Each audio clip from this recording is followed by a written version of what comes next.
Il sentait que ce qui était arrivé était irrévocable.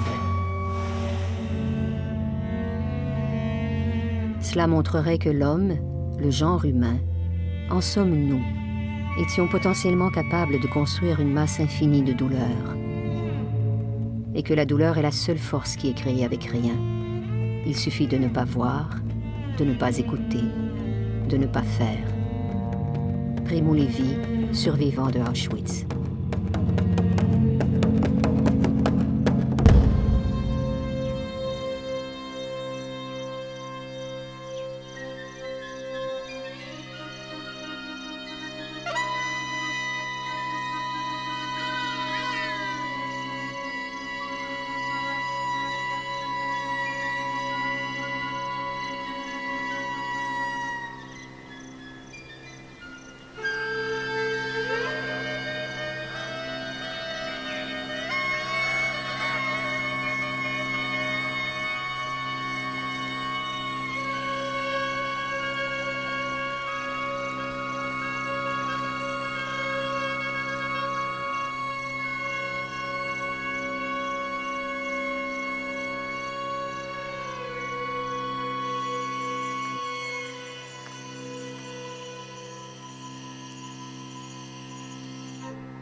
J'aime bien venir ici, en souvenir des disparus. Pour moi, j'ai perdu 86 personnes de ma famille. Je ne peux pas l'oublier. Comment l'oublier alors?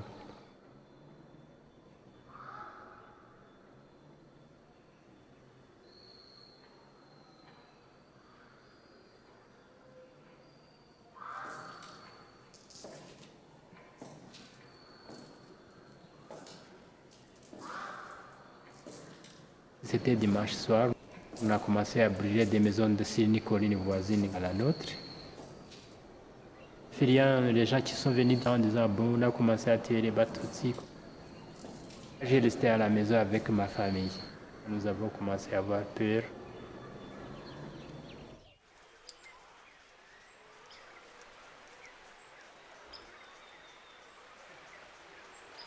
Ce qu'on appelle les Myrciens, la jeunesse Hutu.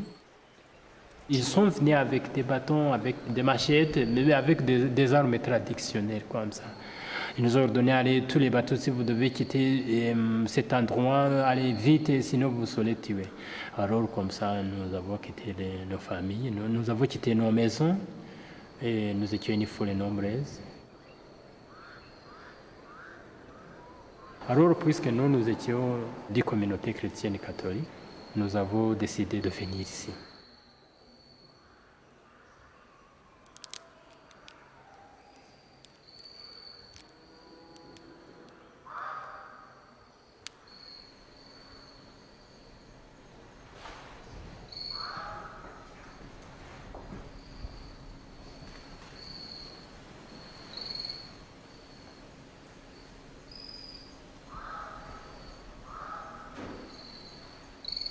Il y a quelqu'un qui est venu le jeudi en disant, Monsieur Lokile, j'ai entendu parler par un ami Hutu en disant que tous les Batutsis vont tous tuer.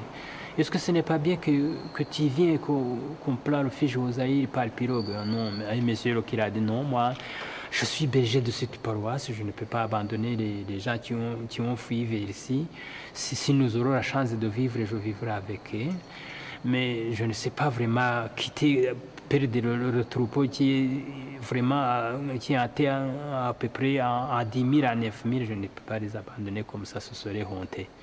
Comme ça, le curé est resté avec les gens ici.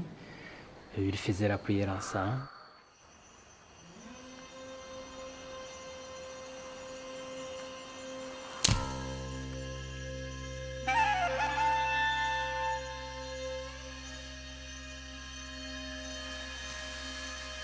Nous sommes dimanche le 17 à 10h.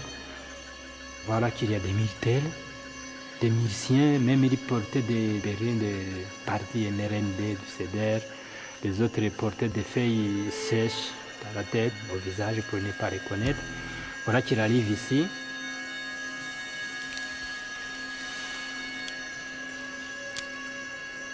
Alors on commence à jeter des grenades, on tire aussi à l'arme et au fusil à l'église.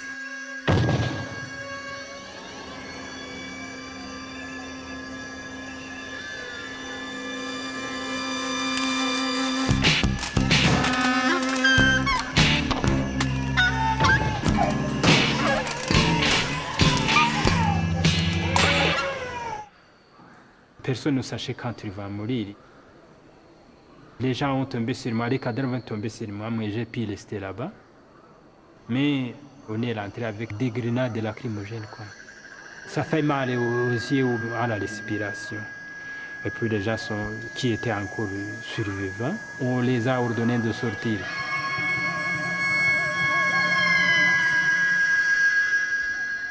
C'est cette façon que mon épouse est sortie. Mais le cadet, mon fils cadet est mort sur place puisqu'il est à côté de moi et par les grenades. Alors mon épouse est sortie de cette façon. En arrivant là-bas, il a été tué par machette. Il a été coupé ses deux jambes et ses deux bras et il est mort de cette façon. Pour moi, j'ai resté sur les cadavres alors.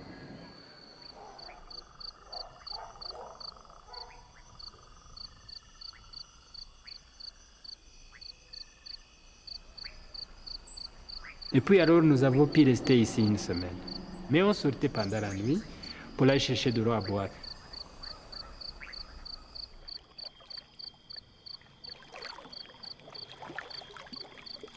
Il y a déjà qui avaient des machettes et des fusils dans des pirogues pour empêcher celui qui peut se jeter dans l'eau.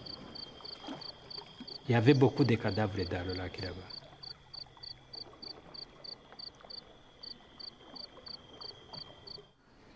Alors, je me souviens bien, alors, puisqu'il y avait beaucoup de bébés sur cette colline comme ça, pendant la nuit, les pleurait. On allait les ramasser pour les mettre, puisqu'il faisait froid, il y avait de la pluie chaque fois pendant la nuit. On allait chercher ces bébés et les venir et les mettre ici, tout près de la porte, puisqu'il y avait une mauvaise odeur ici, on les met devant la porte, mais à l'abri de la pluie, pour qu'il en plein air, puisqu'il y avait une mauvaise odeur ici. On passait peut-être, par chance, on aurait un bienfaiteur qui passera ici, il va ramasser ses enfants.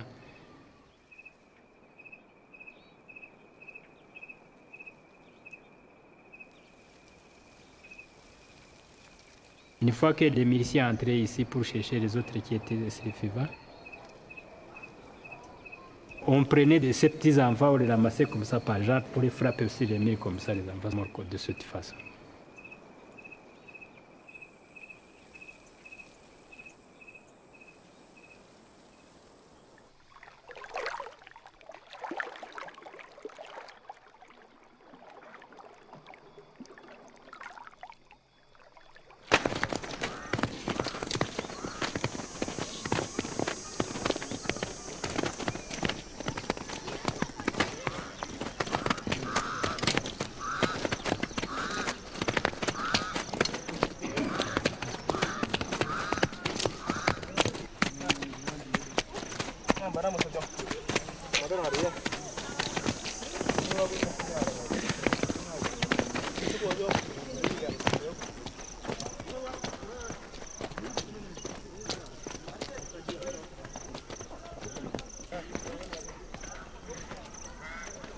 Et on est venu justement tuer ici le 18 avril, après l'église.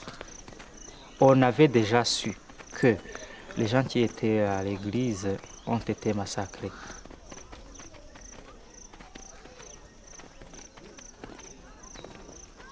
Ici, il y avait beaucoup de gens. Il y avait 8000 personnes, c'est avec les enfants et tous les Tutsis avaient peur.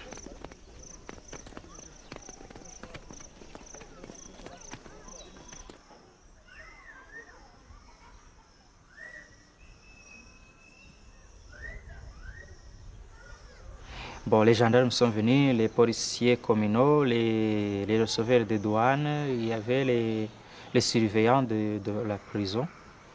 Ça, c'était les gens qui avaient l'accès à un fusil. Ils ont utilisé des cartouches simples, puis ils ont utilisé les grenades. Les grenades qu'ils lançaient ici dans un foule de gens. On était si nombreux. Bon, les uns se sont installés, comme vous voyez ici, c'est un peu dans la vallée de deux montagnes. Les uns sur une montagne, les autres sur une autre montagne. Et puis, ils ont commencé à tirer. Toute la journée de lundi, le 18. Mais vu que les gens étaient nombreux, tout le monde n'a pas pu mourir dans une journée.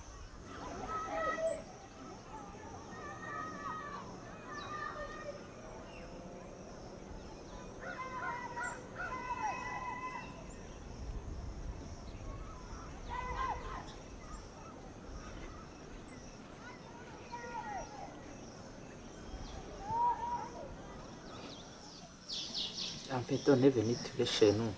Et puis on a tué tous les gens. Et mon père et les enfants. Il y a ma mère qui a pu s'échapper, puis elle m'a rencontré ici en Espagne.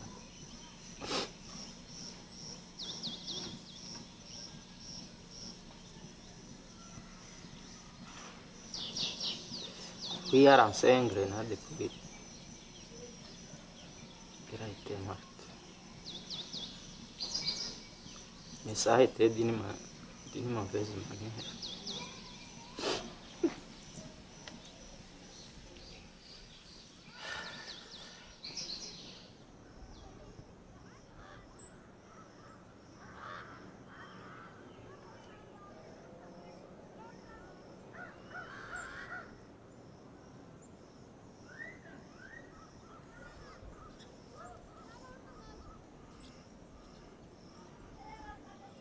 On ne voyait que la viande. Imaginez quelqu'un à qui on a lancé une grenade, toute une grenade qui peut tuer une quinzaine de personnes, qui a tué une personne.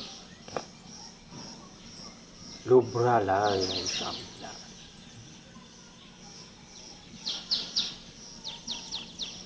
Donc elle a été cassée complètement. On ne pouvait même pas voir le visage. C'était de la viande mêlée du sang.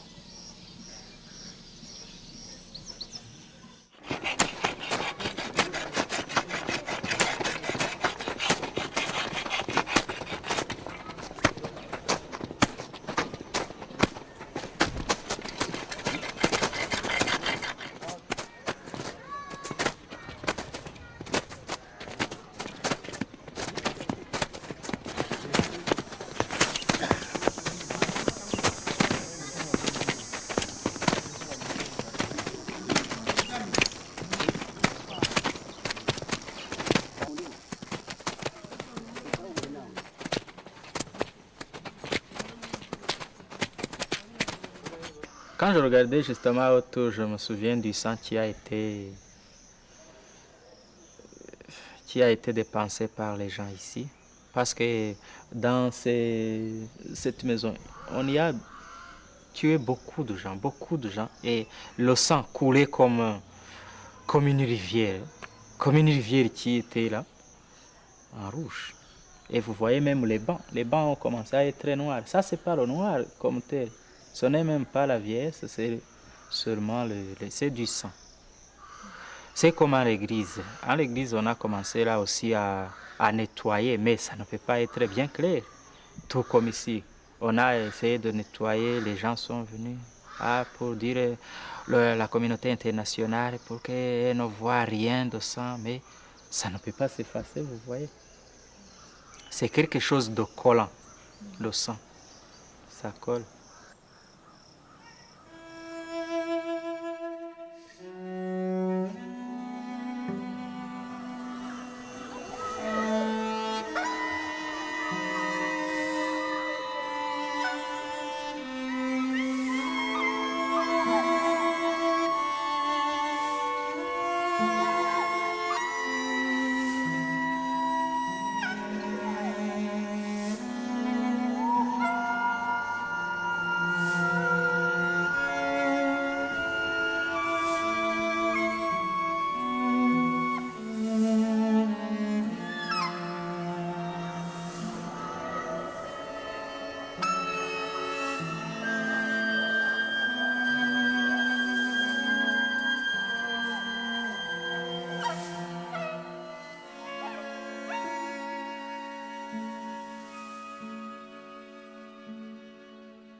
rtlm radiyo yigenga ivugira i kigali ku mirongo y'ijana na gatandatu na mirongo icyenda na kane. abatwumva mwese rero nimuhaguruke turwanire uru Rwanda. nta handi u Rwanda ruri ku isi, u Rwanda ruri ahangaha. imana yaruteretse muri ako kantu mu mutima, mumenye abo babasekera n'agatwenge k'uburyarya aba ari bo ni abagome kabuhariwe barengeje ubwenge. noneho ntawamenya ukuntu noneho umuntu azabita n'impyisi mu zindi, kuko barengeje ubugome isato.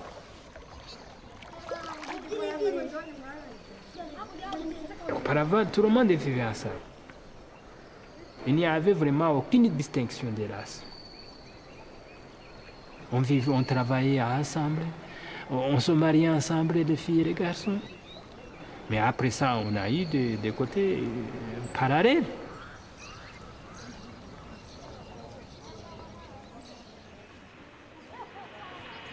ubwicanyi bw'inyenzi inkotanyi ni ukwica nabi umuntu, ni ukumwica bamujomboramo imibiri, bamuvanamo se ingingo zimwe na zimwe, bamuvanamo byo nk'imitima, imyijima, ibifu.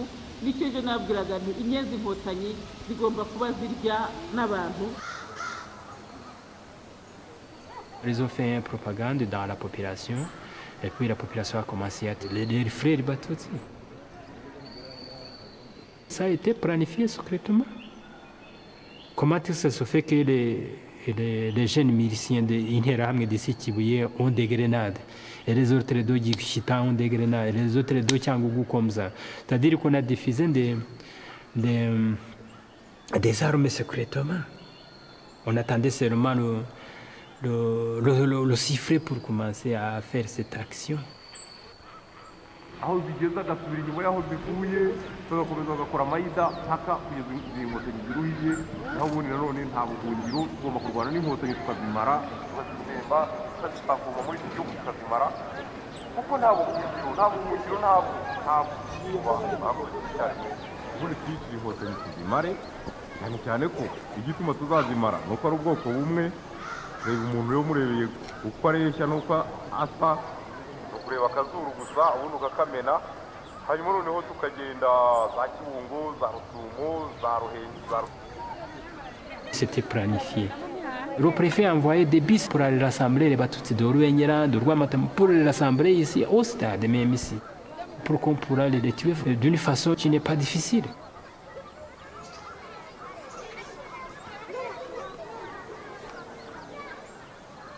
Le jour où il est allé massacrer ou bien tuer là-bas au stade, les rescapés du stade disent que le préfet était avec eux. C'est lui le premier qui a commencé à tirer sur la population qui était au stade. Vous voyez bien que c'était planifié alors.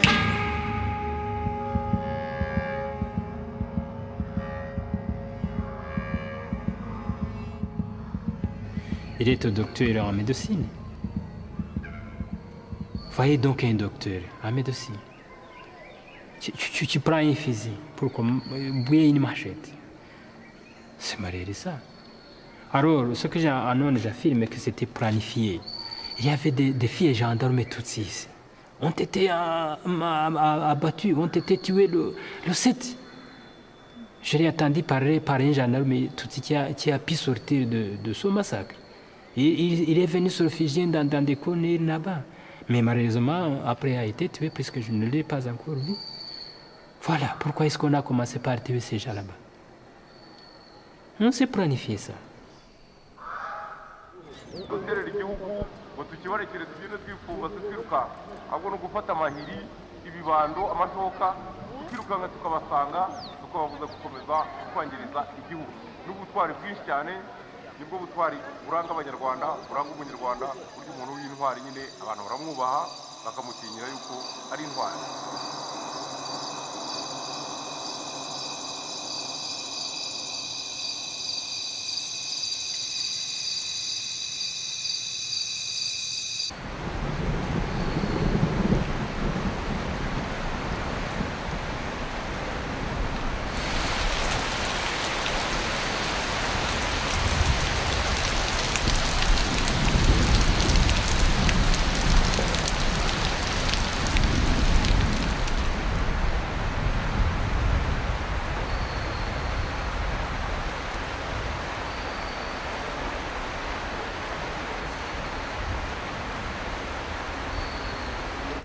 On ne pensait pas, on avait perdu la tête, on ne savait rien, on ne disait rien. On n'avait pas même peur de mourir. Seulement, ce que je pensais, on avait pitié de ceux qui pleuraient là-bas. On ne pensait rien vraiment de ça. Dans la deuxième semaine, on a commencé aussi à venir prendre les cadavres et en allant les enterrer. C'est-à-dire nous serons tués, nous serons bientôt tués. Comme ça, nous sommes partis vers Rosaïr, en traversant le lac Kivu, en arrivant à Yéchou.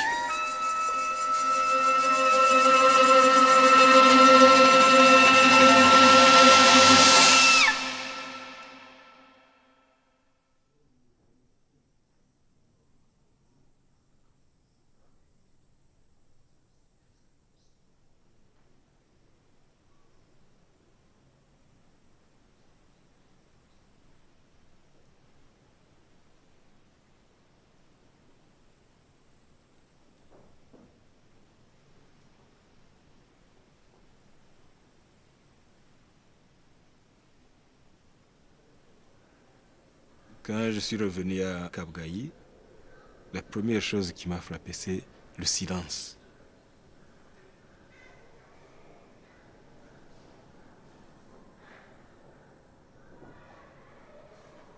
On pouvait s'entendre, on pouvait s'écouter, marcher. On avait l'impression qu'on faisait du bruit en marchant, qu'on était en train de troubler le silence qui était là. Il y avait un silence de mort. La deuxième chose, qui est très grave d'ailleurs, qui m'a frappé, c'était les cadavres qui sentaient. Ouais.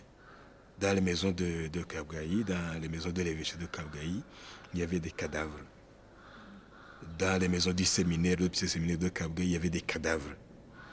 Et du côté de la commune de Mukingi, il y avait eu des massacres. Je pense qu'on a massacré autour de 500 personnes, sinon plus. Et ça sentait très très mauvais, mais surtout, c'était horrible à voir. Il y avait des corps qui gisaient encore. Si je connaissais les gens, ils étaient donc reconnaissables. On pouvait reconnaître que c'était un tel. Il y avait un bébé qui avait été tué, qui flottait sur l'eau. Il y avait des choses indicibles. Ouais.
On ne pourra jamais recommencer comme avant, parce que les gens ne sont plus les mêmes, que ce soit nous-mêmes, que ce soit les autres. Personne n'est plus le même.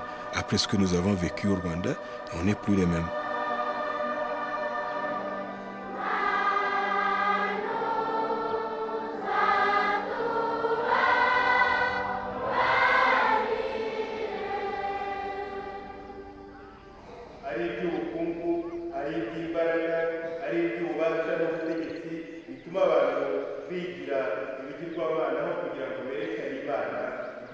Les chrétiens qui ont tué d'autres chrétiens, j'en ai vu beaucoup.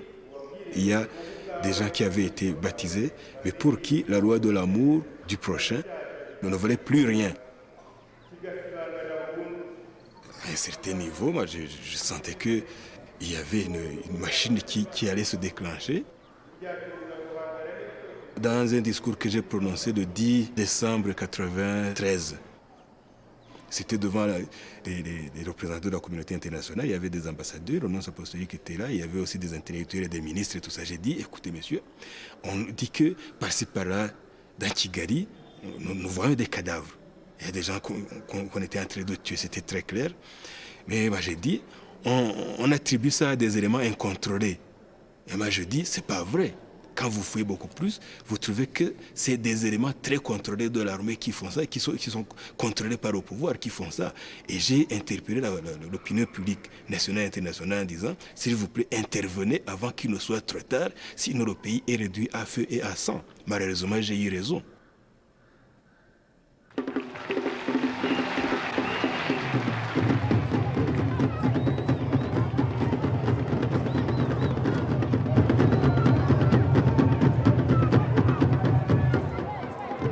Rwanda was certainly not a paradise at the end of the 80s. General Habyarimana, who had taken power in a military coup, had been in power for 18 years and had become increasingly focused on his own interests, the interests of his own family, the people from his own immediate region.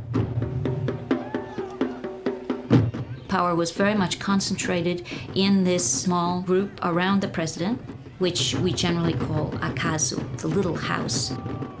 They were almost exclusively Hutu from the northwest, and people who had this incredible desire to hold on to power.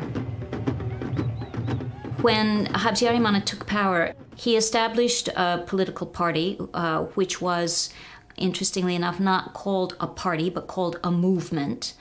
And the distinction there being that a party might be something one could choose to join or not join, but the movement was something that everyone participated in from birth on. You were a member of the MRND. There was no choice about it.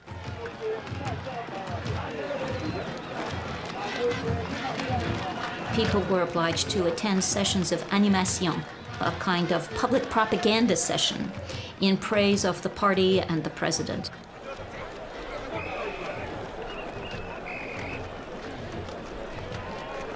It was a highly organized system, and the lowest rung of the administrative structure was known as the Nyumba Kumi, the person who was in charge of 10 households. Once the genocide began, the Nyumba Kumi becomes an important figure.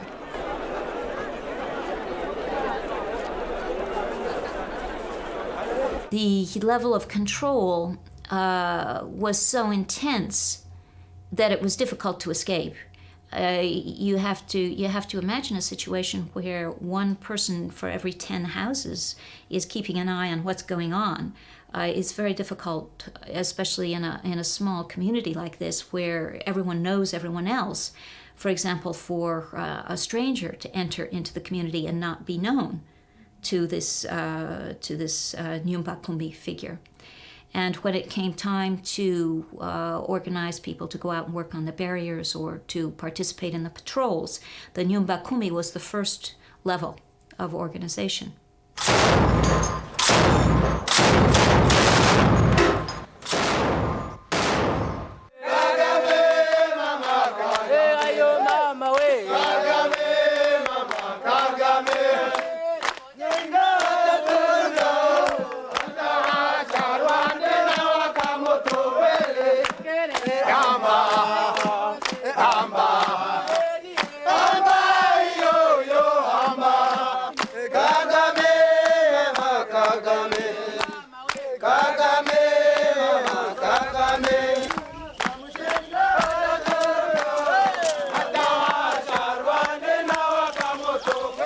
C'était le 1er octobre 1990. Les militaires du Front patriotique rwandais ont décidé d'avancer en faisant la guerre finalement. Ce mouvement a été plus ou moins décodé comme une invasion des Tutsis qui veulent le pouvoir.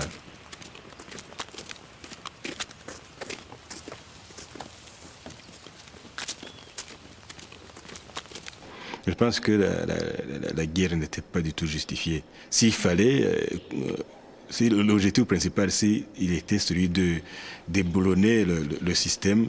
Je pense que le système avait été suffisamment fragilisé et, à mon avis, ça ne valait pas du tout la peine de faire une invasion armée. Parce que là, le président Habyarimana, il commençait à se sentir, disons, il n'était plus tellement solide comme il l'était avant. Et je pense qu'on aurait pu faire changer le système en douceur, sans devoir nécessairement recourir à la force.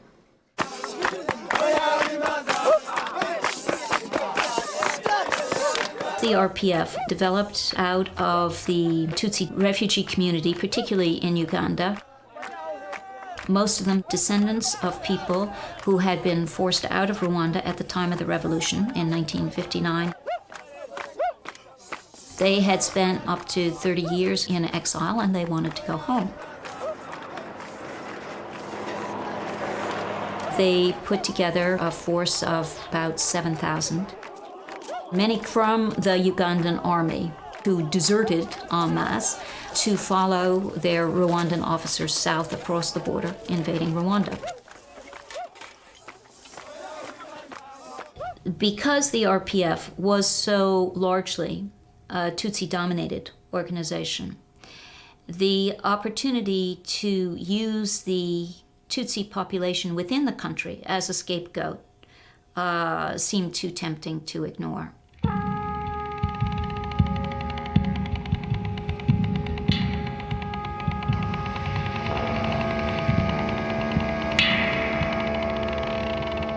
Les Tutsis sont des assoiffés de sang et de pouvoir. Voici les 10 commandements des Hutus. Étreindre tout Hutu qui épouse une femme Tutsi en fait sa concubine, sa secrétaire ou sa protégée. Tout Hutu doit savoir que tout Tutsi est malhonnête dans les affaires.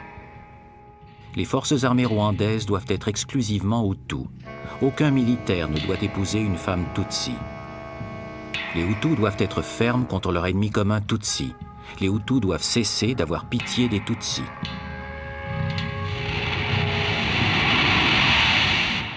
Donc l'ennemi en ce moment-là, c'était le descendant des Tutsis réfugiés à l'extérieur, et puis leurs complices qui étaient à l'intérieur, ce qu'ils appelaient les complices, qui étaient à l'intérieur. Et aussi, donc, les complices entendaient ici les Tutsis qui sont à l'intérieur, et aussi les Hutus qui ne sont pas d'accord avec le système Habyarimana. C'est ça que, en général, on appelait ennemi. Alors, au fur et à mesure que les choses ont évolué, on a vu que finalement l'ennemi c'était toute personne qui n'était pas d'accord avec Habyarimana. Et c'était aussi simple que ça. Vous n'étiez pas d'accord avec lui, vous étiez soit FPR ou alors le complice, c'est ce qui revient au même.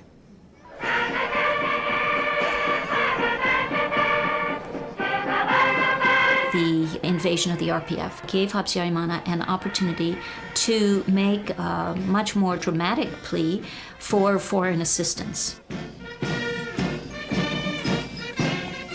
The army of Rwanda was very small, fewer than 10,000 men. It expanded quite rapidly until it reached a size of some 35 to 40,000 men.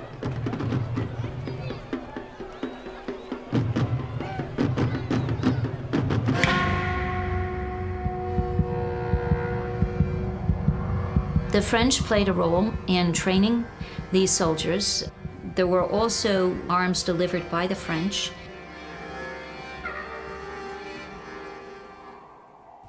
Now, the position of the French, in some cases at least, has been, we did not provide the weapons for the genocide. People were killed with machetes.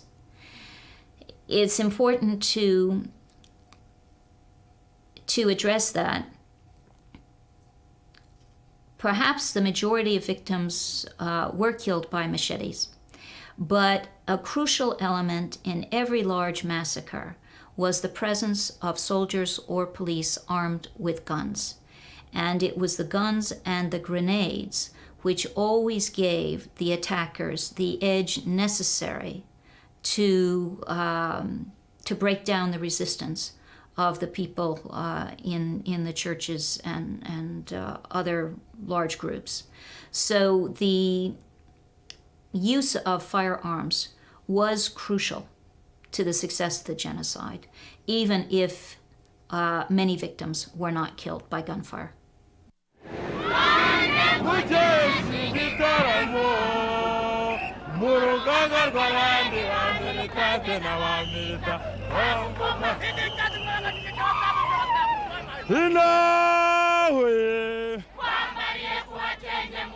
ganza emerende y'ubumwe n'amahoro emerende mu Rwanda rw'amashaka.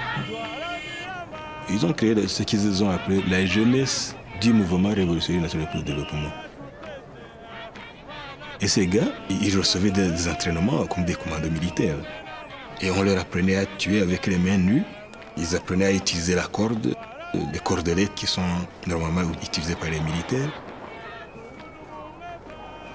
Ils avaient aussi des armes blanches, notamment les machettes et puis les couteaux, donc les couteaux longs, donc avec une longue lame, et ils savaient les utiliser.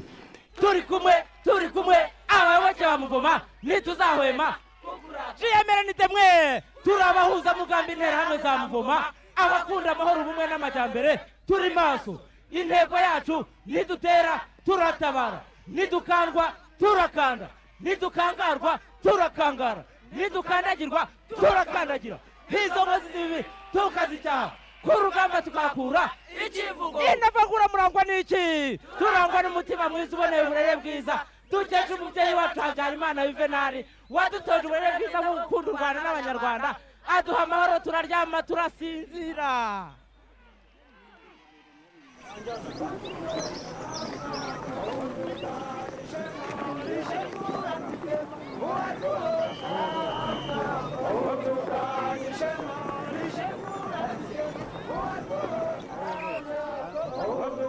The Interahamwe, the militia, had stored large numbers of weapons and had engaged in training some 1,700 young men who were stationed in different parts of the city of Kigali.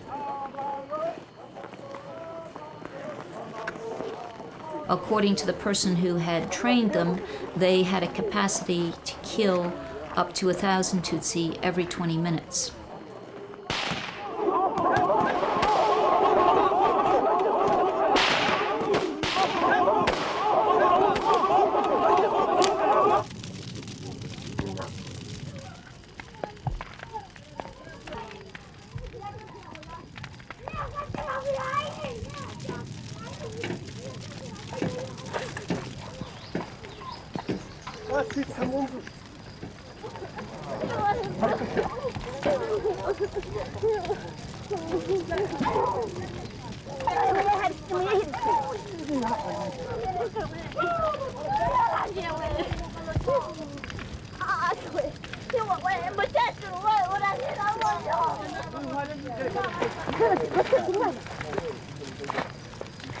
Le Bugesera, je pense que c'était le début. La milice était très très forte au Bugesera et très rapide aussi.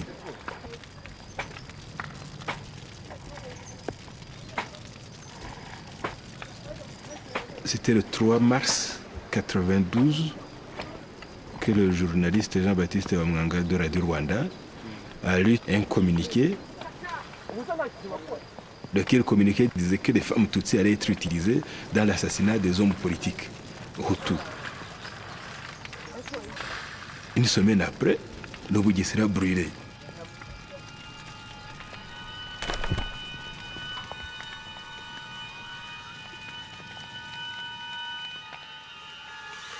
Ce qu'on a vu au Bugesera était à peu près donc, dans la même détermination, à peu près ce qu'on a vu au niveau du génocide. La méthode était à peu près celle-là. Brûler les maisons, tuer les vaches, le bétail, et puis aussi tuer les gens, mais systématiquement, c'est-à-dire à partir du bébé jusqu'au vieux croulant. Tout le monde y passait. Et la machette, des lances, des gourdins, des latrines aussi, des latrines publiques, enfin publiques, disons, des latrines de la population, des paysans. Jeter les gens dans les WC, des choses comme ça. C'était systématique. Et c'est ce qu'on a vu au cours du génocide, à part que sur Kigali, ça s'est passé, disons, autrement, avec des grenades et tout ça. Mais dans le Bugesera, c'était principalement la machette et le gourdin et aussi les latrines.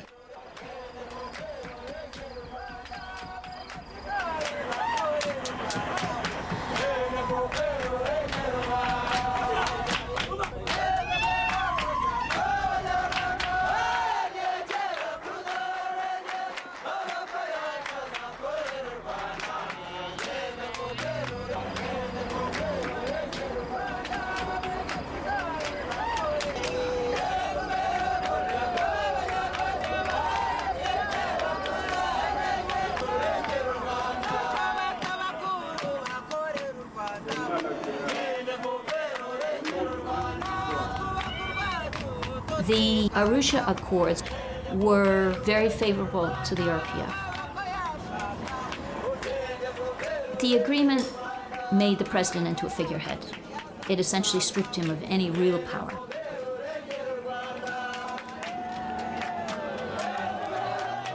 The two armies would be integrated. The RPF had 40% of the ordinary ranked soldiers and 50% of the officer corps. This was simply too much for the hardliners to swallow. The idea of a larger scale genocide, of an actual massacre of all Tutsi, probably moved into the real operational stage after the Arusha Accords. Even in signing them, Habyarimana and his group had decided that these accords could never be enforced, but they could never be executed. But having signed them, they could use this as a further goad towards the movement of Hutu power, because they could then use this as an argument. You see, they have taken so much, they will become so dominant that we need to resist them.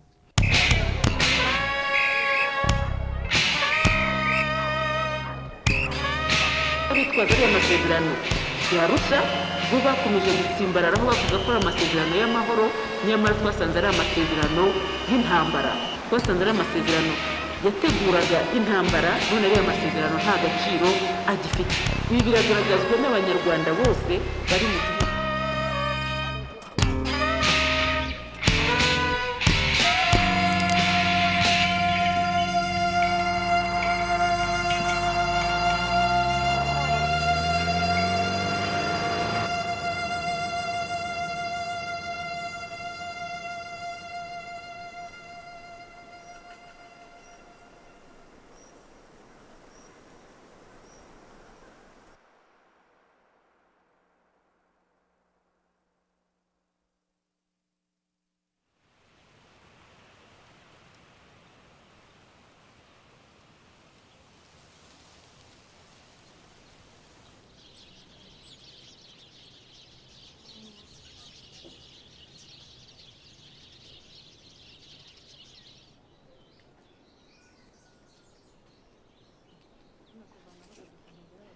Komeza ngenda kora nk'uko uya wowe waza kureba iwanyu ukaza ugiye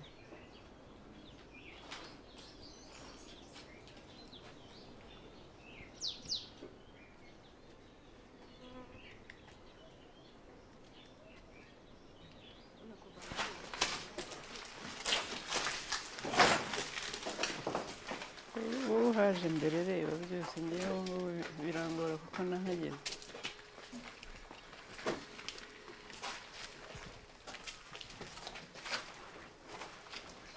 natwe tugifungura ngo ndebe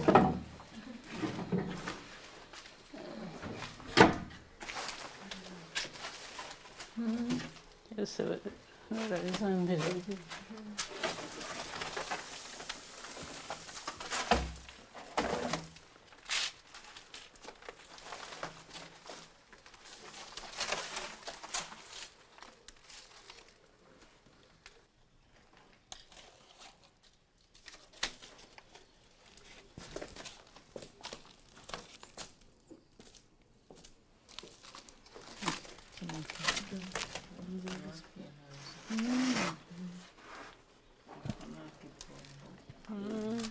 aka ni aka perimari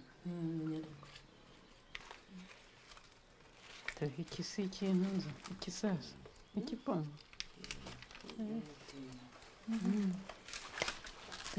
iyi si ya bibiri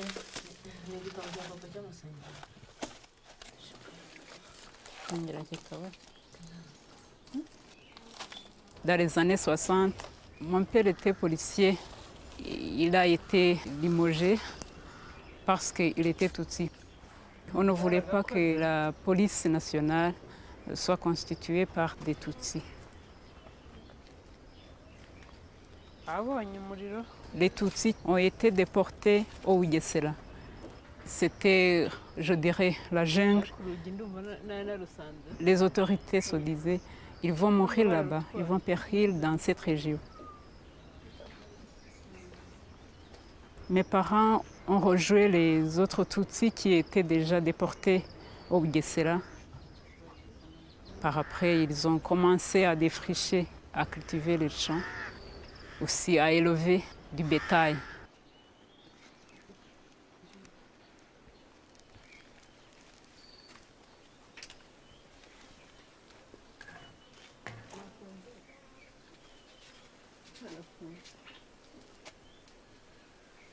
Et c'est une lettre adressée à ma petite sœur, un permis de conduire pour mon frère Gaspard. Il y a aussi un livre de prière pour mon père. C'est un livre qui est vieux, où il y a des prières. Aussi la carte de baptême pour ma mère et une autre pour mon père. Tous ayant été assassinés. Ça me fait beaucoup de peine. Ça me rappelle la vie commune, la vie familiale. Mais c'est dur parce qu'il n'y a plus personne de la famille. La maison est en débris.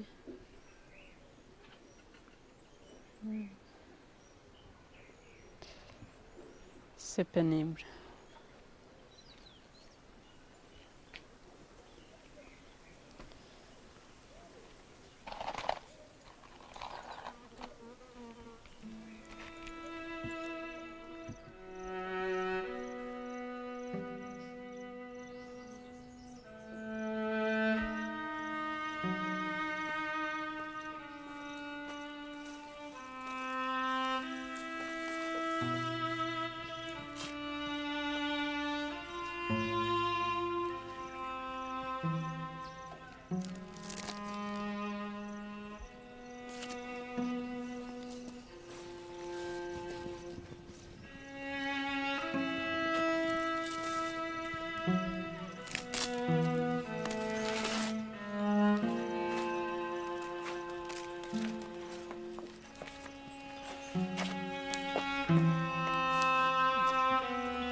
Filime.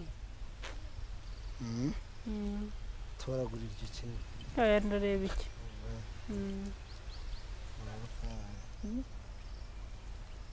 Tibia. Ça doit être un tibia ou un os iliaque. Ce sont les bulldozers qui ont ramassé les terres, hein, tu vois, les traces même des dents des bulldozers, pour venir recouvrir les corps qu'on avait laissés ici. Et quand on voit, les corps ne sont pas bien enterrés, puisqu'on revoit même les cheveux. Tu vois, il y a encore les cheveux. C'est un morceau de bois. Mais on voit ici quand même le... On voit que... Tu vois, ça... Ça c'est un os. Oui, ça c'est un os. Avec des cheveux. Oui, avec des cheveux. Tout ce que j'ai vu, c'est ça. Ça doit être un os de la tempe de la tête. De la crâne, hein? Oui, je crois. Tu vois, il y a toujours des cheveux. C'est ça? Non, n'enlève pas, mais tu vois. C'est un os. C'est plein les gens, tu vois. On avait fait des piles, hein. On est allé chercher la terre d'un côté. Pour couvrir. D'un côté et de l'autre.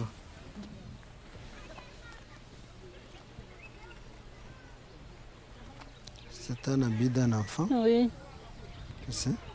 Et un petit garçon. Un tissu d'un petit garçon. Et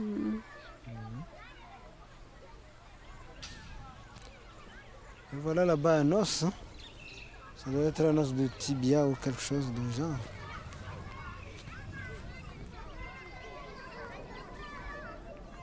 Ça c'est récent.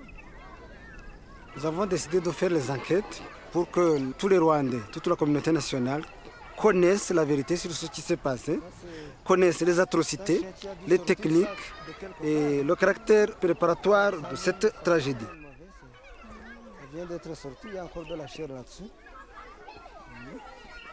On ne sait pas, peut-être ici, il est enterré 20 000 ou 25 000 ou même 30 000 personnes. Il faut absolument que les générations futures puissent comprendre où mène l'extrémisme.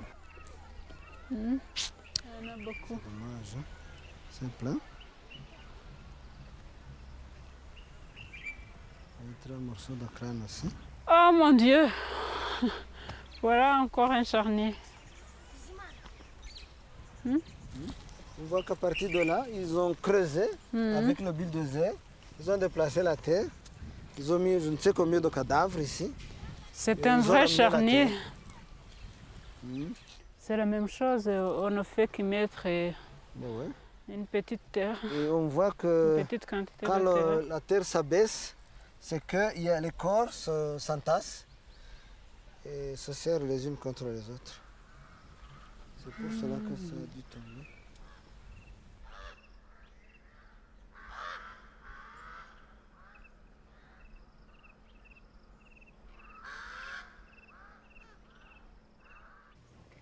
witwa nde sha Habimana nta rindi zina bare ku muryango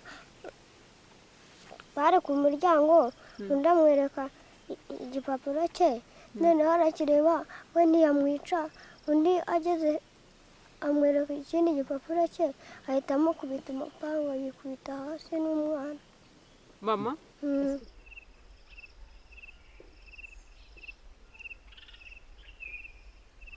wowe wigeze ugwa hasi wigeze ugwa hasi urakomeje urahagarara uyu muhoro bagutemeye mu nzu cyangwa hanze babuntemeye mu nzu uyu nguyu ni mu nzu noneho bamaze kugutema na mama ubonye bamwishe we babigenjeje ute nahise niruka wanyuze he twereke n'urutoki aho wanyuze nanyuze hano uturutse hariya nanyuze hano mvuye hariya nyura hano mu nturusi nyura no muri ziriya ntoki njya mu mateke ya hariya hirya njya mu mateke wihishamo nta bandi bana mwari hamwe njye wenyine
tutaza kureba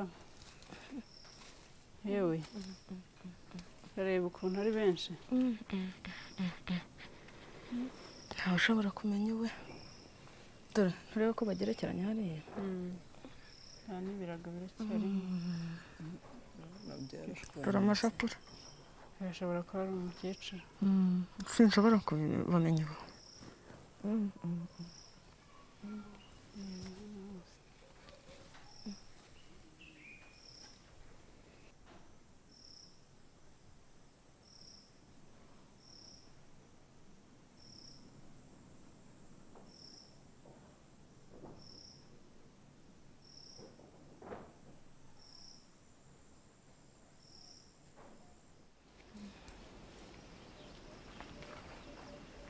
siko nta myenda nabasha kumenya hano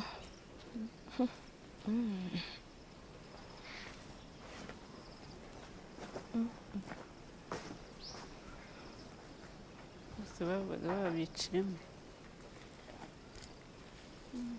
Na hano hari harimo abandi.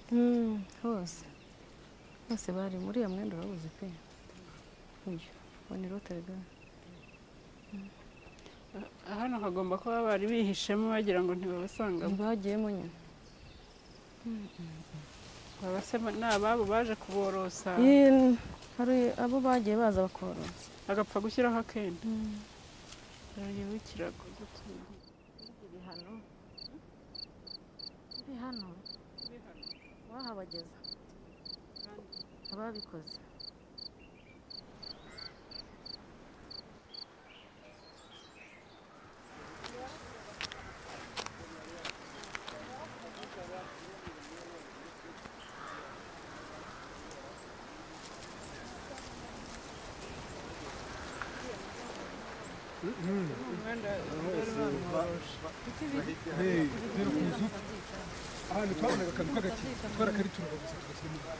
Mujye mubyica bujura, mujye mubyiba nka cya Rudoviko nakibonye.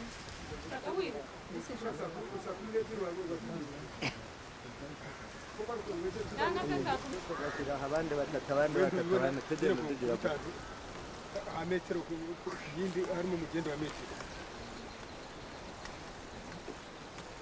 Je crois que ça c'est le résultat de l'impunité que nous avons depuis plus de 35 ans. Il faut absolument qu'on réagisse. Il faut absolument que la justice puisse être rendue aux victimes et que la population sache cette fois-ci qu'on ne peut pas disposer de la vie de quelqu'un. Il faut casser l'impunité.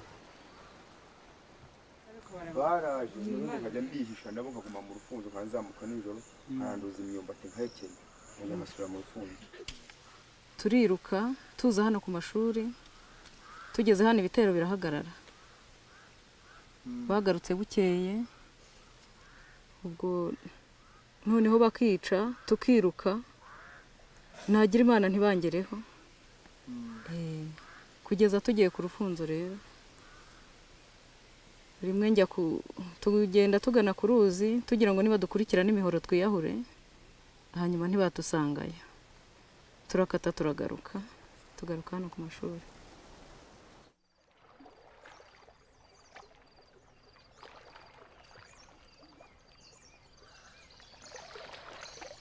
Cyane twabitewemo n'abantu b'abagabo, ariko natwe twumva ko aho kugira ngo baduteme twakwiyahura. Tugeze ku ruzi rero bamwe barambuka bajya Gitarama, abandi turakata turagaruka. Abandi bijugunyamo tugihari.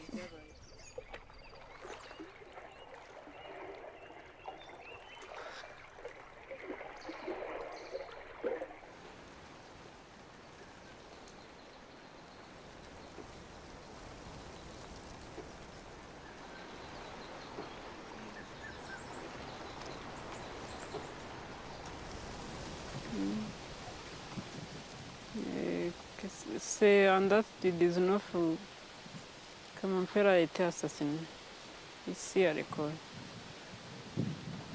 C'était suite à une attaque des militaires.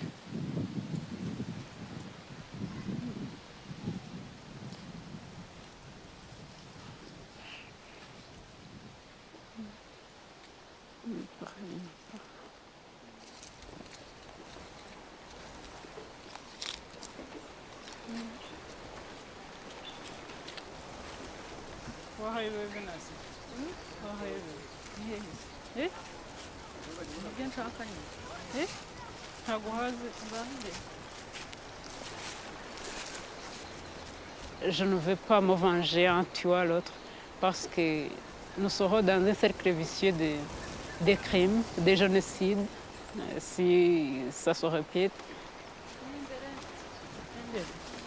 Mais si je trouve quelqu'un qui a tué mon père, ma mère, je ne tarderai pas à porter plainte contre lui. C'est pour que la justice soit rendue à mes parents, mais aussi à moi-même.